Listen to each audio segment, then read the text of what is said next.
Mga idol at kabayan, super good news! Isa sa maaasahan at kilalang uri ng defense technology ay malapit nang gagawin dito sa Pilipinas. Ang isang kumpanyang kilala pagdating sa larangan ng depensa dito sa Pilipinas ay ibinahagi ang mga impormasyon.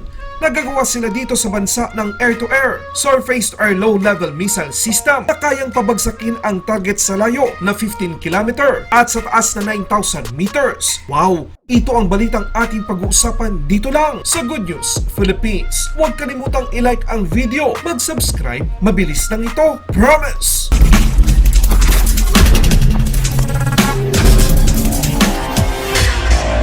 Isa sa pinakahinihintay nating mga Pilipino na makagawa tayo dito mismo sa Pilipinas ng isang pangdepensang kagamitan na siyang makapagbibigay sa atin ng pagkakataon na muli tayong makilala ng iba't ibang bansa pagdating sa larangan ng depensa. Alam niyo ba na ang pangarap nating ito ay malapit ng magkatotoo sa isang social media post na ibinahagi ng kupunan ng Anos Research Manufacturing, isang kumpanyang locally based dito sa Pilipinas. Nito ay kasampu ng Setyembre taong kasalukuyan. Ibinahagi nito ang isang larawan na agad namang nakakuha ng maraming atensyon, lalong-lalo na sa mga kababayan nating mahilig sa defense technology dito sa Pilipinas. Mas lalo pang naging interesting dahil ang logong inyong nakikita ay logo mismo ng Rafael Advanced Defense System Limited ng bansang Israel. Ipinapakita dito ang isang bagay na kahawig ng Spike ER na meron tayo ngayon sa bansa na ginagamit ng mga multi-purpose attack craft ng Philippine Navy. Ayon sa Anos Research Manufacturing, ang nasa larawan ay isang air-to-air, surface-to-air low-level missile system na kayang pabagsakin ang target sa layo na 15 km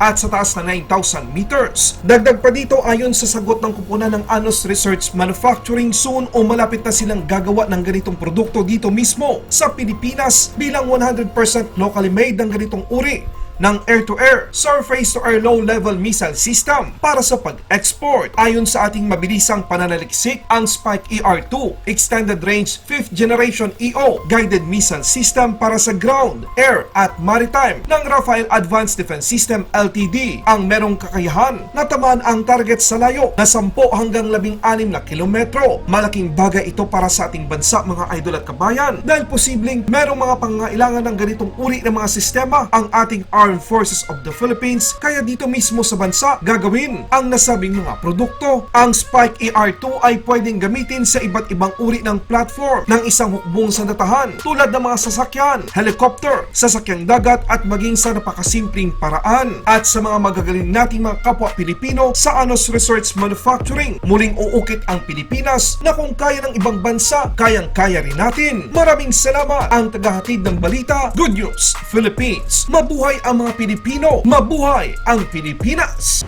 Laban Pinas!